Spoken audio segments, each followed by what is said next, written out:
All right, we are live with another instant reaction show. It's just me today. I'm the only one home for Christmas Eve today. Patriots couldn't complete it. They couldn't complete it. They almost had it.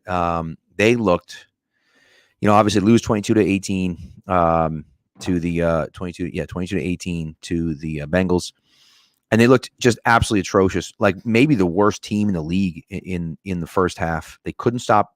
They couldn't stop the run. They couldn't stop the pass. They couldn't pass the ball. They couldn't run the ball. They were just absolutely atrocious, in the first half.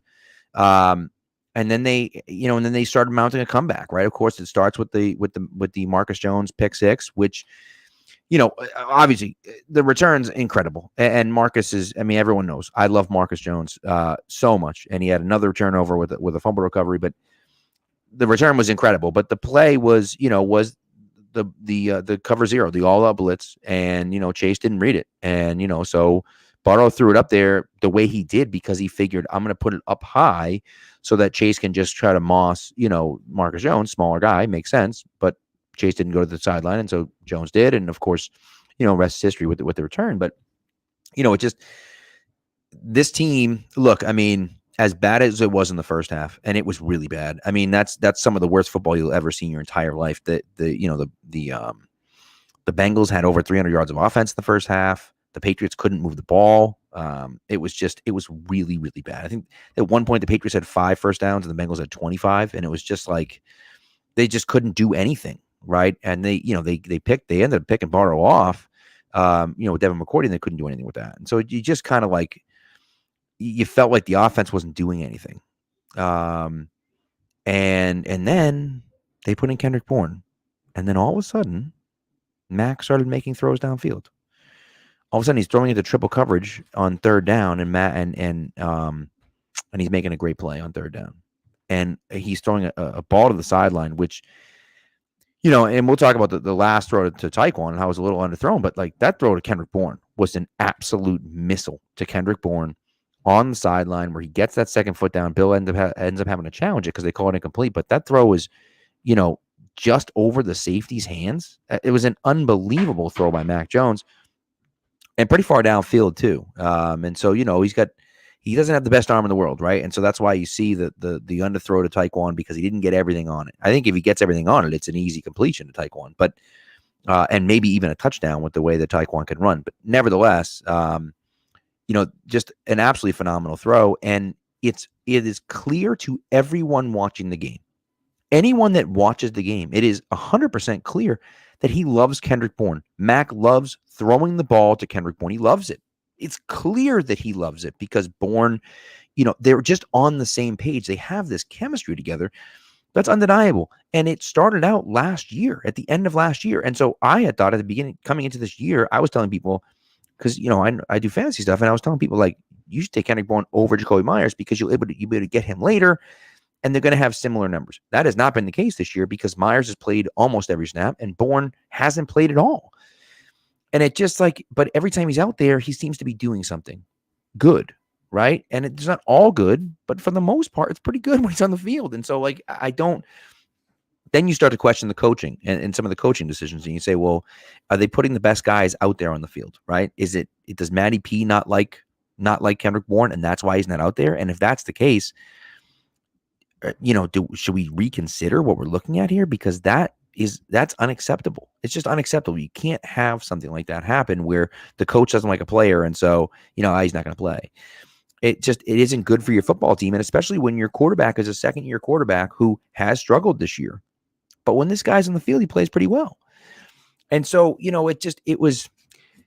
I was happy to see him finally play again. And so I don't want to be all negative and dump all over everyone, but you just kind of wonder, like, what are we doing here? I love look, all of it was, the second half was a completely different game. It was a completely different game. It's like we were watching two different teams. The Bengals could move the ball a little bit, but really couldn't move the ball as much as they wanted to. You obviously have the pick six by Marcus Jones. You have the great play by Matthew Judon to strip the ball from Jamar Chase, and of course Jones recovers it. And you just sit there and say, like, man, this is trending in the Patriots' direction. And then, now you're down by 4. You missed the extra point with Nick Folk. And look, I said at the time that I thought Folk was washed. I don't think Folk is washed. I do think that I have a serious concern about Folk's leg strength. However, Evan McPherson, one of the better kickers in the league, missed 2 extra points and a field goal going down that end. So clearly there was wind issues down that end, obviously. It wasn't just like, it was like, oh, McPherson was fine and Nick Folk was money, was bad from that end. That wasn't the case, right? They were both struggled on that end. So clearly there was some wind issues down there. And so that's something where you can kind of say, hey, like, it is what it is. Sometimes those things happen. But, so fine, now you're down by 4. But, man, you get the ball back from that.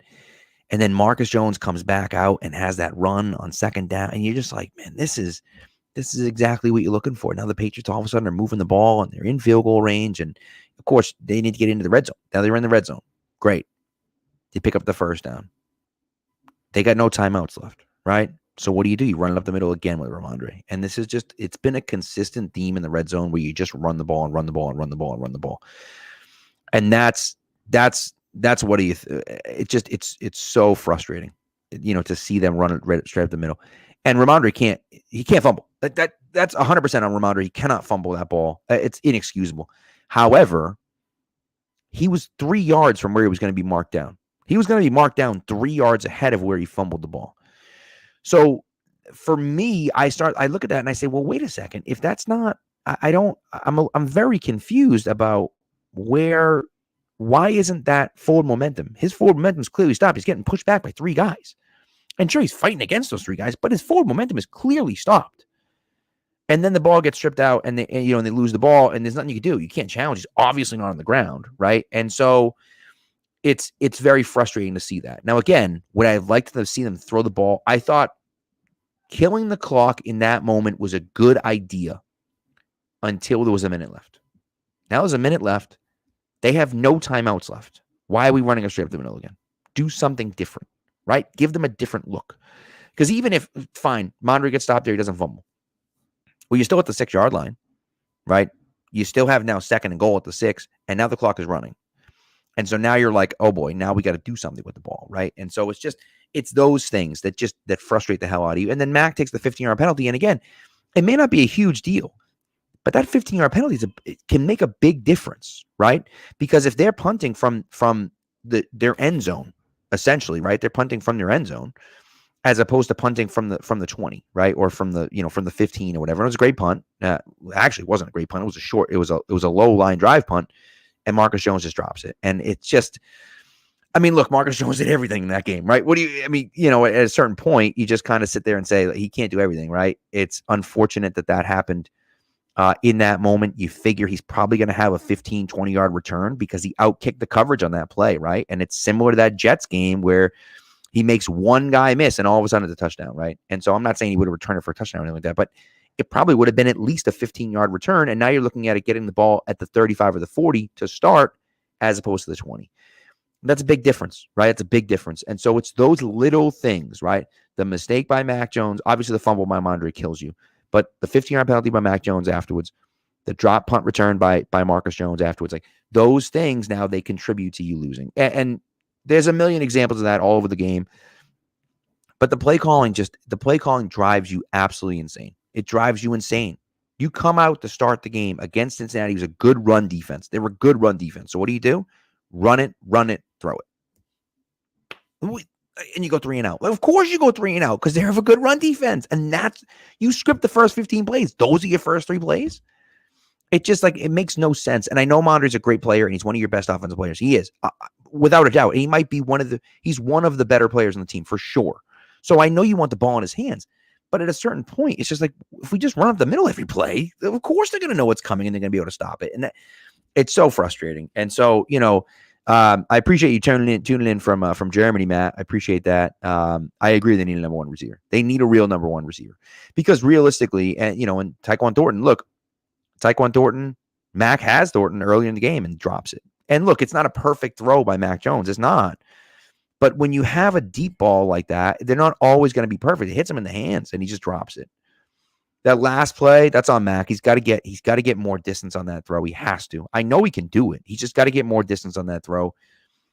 But then again, you want to see guys make a play. At some point, it's like, hey, you got to go out there and make a play, right? And Taekwon's unable to do that. And and so it's like, and that's not his game, fine, but it's just, make a play, right? And they weren't able to do that, unfortunately. And you saw some Pat's Pulpit draft guys over on the Bengals sideline, guys that people loved for the draft, particularly Cam Sample, the defensive end from Tulane, was in the backfield consistently today, and then Cam Taylor-Britt, who Keegan was super high on last year, I thought he had a great game today, for Cincinnati. So, and of course had that last breakup on Tyquan Thornton. So it's one of those frustrating things where you look at this team and you say, look, ultimately, they didn't get blown out. It looked like it was 22-0 in the first half, and they didn't have a chance. They had no shot.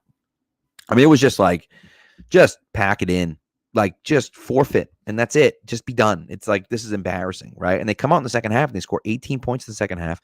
They shut out the Bengals in the second half, and they almost mount that comeback and score. And again, it's similar to that Damian Harris fumble at the end of the game in week 1 last year against the Dolphins, where you kind of look at it and say, hey, I mean, this is now a chance. Like, we have a shot to win this game, and of course, you lose in that scenario. And it's just, it's so frustrating. It's so frustrating. And I don't know what else to say. I mean, it's one of those things that you just can't. It seems like it's happened consistently for the Patriots. They don't have an offense. Their defense finally stepped up in the second half, which was great to see. I was happy to see the defense step up. You knew the defense could do that. I was happy to see them actually do that, which was great. But, we need more consistency from both sides of the football, I think. I thought Judon started out pretty weak, finished with a sack, obviously had the great, fumble, forced fumble against Jamar Chase. And so, he was banged up for a moment or two. Marcus Jones was banged up for a moment or two. So it's just, I mean, it's frustrating. It's frustrating to watch. But again, I mean, you walk out of that game thinking, hey, it's frustrating that we lost and it sucks that we lost. But like, that game looked like an absolute disaster. And for them to come back and almost win, and of course you lose in heartbreaking fashion again, which again, I still say that play should have been blown dead. I understand why it wasn't. I still think it's pretty clear that his forward momentum was stopped. It was pretty obvious that his forward momentum was stopped. He's tied up by 3 guys. Where's he going? He's not going anywhere. He's getting pushed backwards. And so, like, he's in the grasp of 3 different guys getting pushed backwards, and then he fumbles. And so it's frustrating. It's frustrating. So, and I agree with you, Matt. About Mac. He made some bad throws today. He did, but again, they weren't all bad. I thought the 2-point conversion throw wasn't great. I thought he probably should have hit Tyquan in the front of the end zone instead of trying to go to Myers in the back of the end zone. But the throw could have been better. But it wasn't awful. It wasn't awful for Mac. It was awful in the first half for Mac. In the second half, he really rallied. I thought he played pretty well. I thought the offense as a whole played okay in the second half. But it's just it's that offensive consistency. Right? It's the offensive consistency. And again, you look at last week when you had the lead the whole time and you couldn't hold on and you lose, which is so frustrating. And then this week when you're losing the whole game, but then you have a chance to win and you can't hold on, it's frustrating, And again, not the reason you lost, right? But last week you had the questionable call, which was the wrong call. I don't think anyone can argue there was the wrong call with Keelan Cole. He was pretty clearly out of bounds. They don't overturn it. That's tough. The Ramondre Stevenson play, again, in my opinion, I don't know how that's not blown dead. I mean, that's his full momentum is clearly stopped. He's not going anywhere. He's held by 3 guys, and he's going backwards. Should have been called dead, should have not. I don't know. It's questionable. It's one of those ones that's kind of like, yeah, as a Patriots fan, obviously I wanted to be blown dead, but like, the play's still going on. Yeah, he's not stacked up getting pushed back by everyone. It's like he's not going anywhere, right? If it was Mac Jones in the pile, it gets blown dead because he's not going anywhere, right? Ramondre's been good enough to get out of plays and stuff. So I don't know. It's frustrating, but what are you going to do? Ultimately, you're 7-8. I think the season's over at this point. But that doesn't mean you can't learn from this. It doesn't mean you can't grow from this. It doesn't mean you can't have positive things come out of this, right? Get Kendrick Bourne on the field. Make Mac comfortable out there. If he's more comfortable with Kendrick Bourne on the field, Kendrick Bourne should be on the field for every single play. I don't understand what the problem is. I don't care if Matty P likes him or not. What difference does that make? No, it doesn't matter. You put the team in position to win, and the team is in best position to win when the quarterback is doing well and being comfortable. And if that happens when Kendrick Bourne is on the field and it doesn't when he isn't, I don't know what the question is. And so that has to change. I thought the defense played well once they stopped giving 15-yard cushions on every single play to the Bengals. Made no sense. You're going to give all that underneath stuff open, and Joe Burrow will take that all day long, and then he'll go over the top of you and beat you over the top too, because they can do that. And so once they stopped kind of sitting back and waiting for the Bengals, I thought they had a little bit more success. And of course, then the pass rush got going a little bit too at the end there. So, but anyways, it's frustrating. I'm going to make it quick because it's Christmas Eve. Guys, you guys are out there. If you celebrate Christmas, I hope you have a great Christmas. Either way, I hope you have a great holiday season. Enjoy the time off.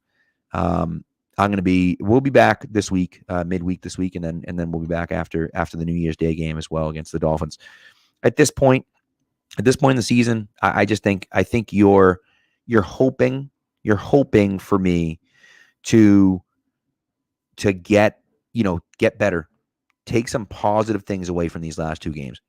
I don't want them to win. I want them to lose at this point, because you're not going to make the playoffs, and there's no reason to win those games, because you might as well get a better draft pick.